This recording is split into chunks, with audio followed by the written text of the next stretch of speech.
Welcome to my channel. Thank you for coming to watch my videos. Thank you for subscribing, for liking, for sharing, and commenting on my videos. I really do appreciate it. Today I want to talk about the game between Colorado and Washington State. By now you're certainly aware that it was a disaster. They got their butts kicked. Seriously kicked. And I thought about showing some game tape, but I thought, what's the point? There were two observations that I made in that game. One is that Savion Washington cannot block an edge rusher who is fast.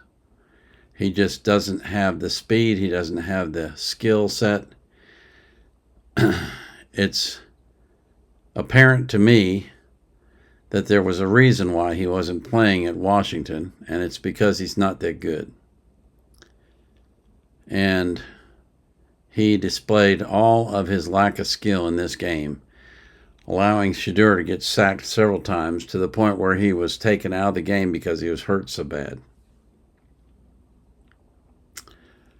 They obviously have to get better linemen on the offensive side and on the defensive side if they're going to do anything successful next year.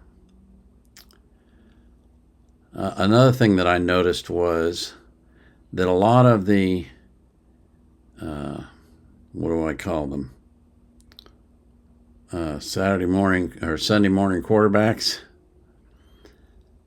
are pounding the table saying, why isn't Cormani McClain playing? Cormani McClain should be playing. Well, Cormani played. And he didn't do very well at all. He didn't tackle well. He didn't cover well. He didn't do much of anything very well. He got exposed. And now you know why Cormani wasn't playing. He's not ready. He needs to get better if he wants to be a cornerback in Division I football. It's just that simple. Another thing I noticed was that Travis got beat several times. And I think there was an incident in the first half where Travis took a guy off the field and onto a table full of drinks and stuff and basically knocked him down. I don't know why they didn't call a personal foul on him for that, but they should have. But anyway, and then his helmet got knocked off and he was nodding his head at the guy like, yeah, that's it. You got it. I'm going to take you down. I mean, it was obviously a very emotional play. And I think that emotion affected Travis's play on the field, and he lost focus, and the end result was he got beat. Got beat for a touchdown. Got beat several times on passes. It was just an all-around horrible effort by the entire team.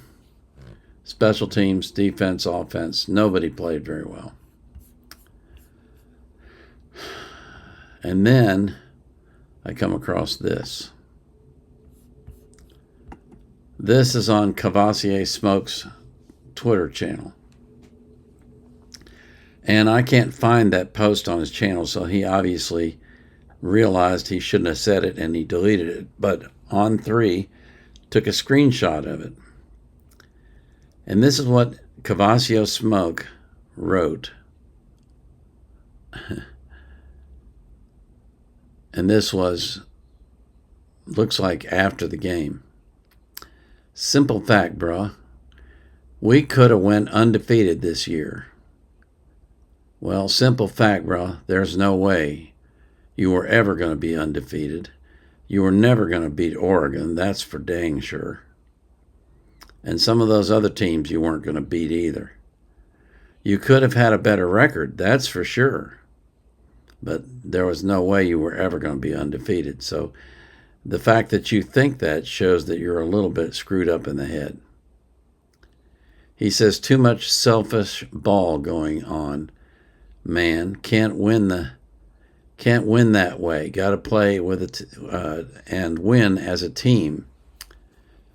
But if you go the other route, you get results like this. So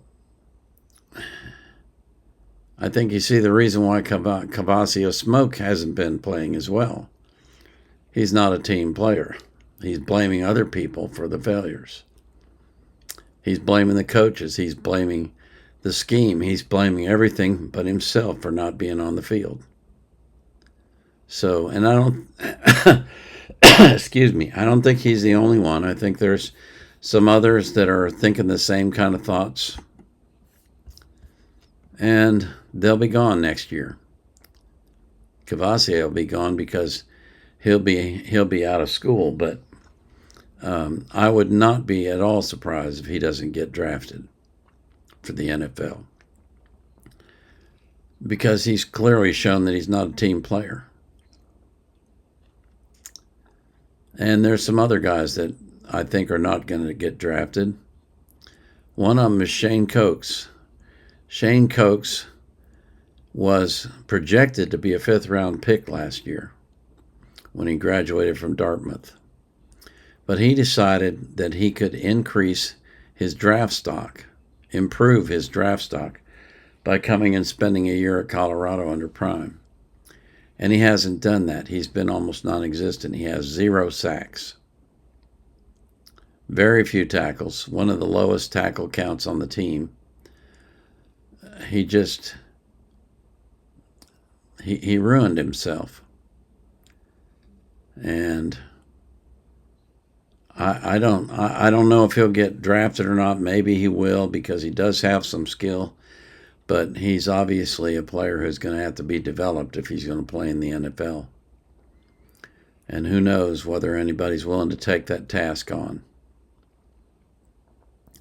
If not, maybe he'll get into Rocks League or something else, or European ball or something, I don't know. But I think his draft stock in the NFL has dropped drastically because of his play this year. All in all, it's just a very sad and depressing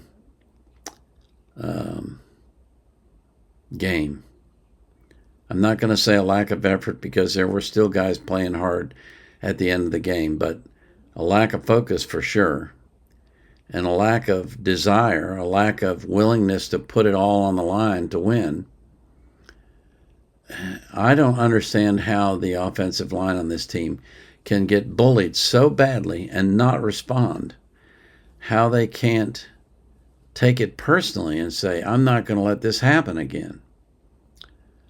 The only conclusion I can come to is they just don't have the skill to back it up. They really don't.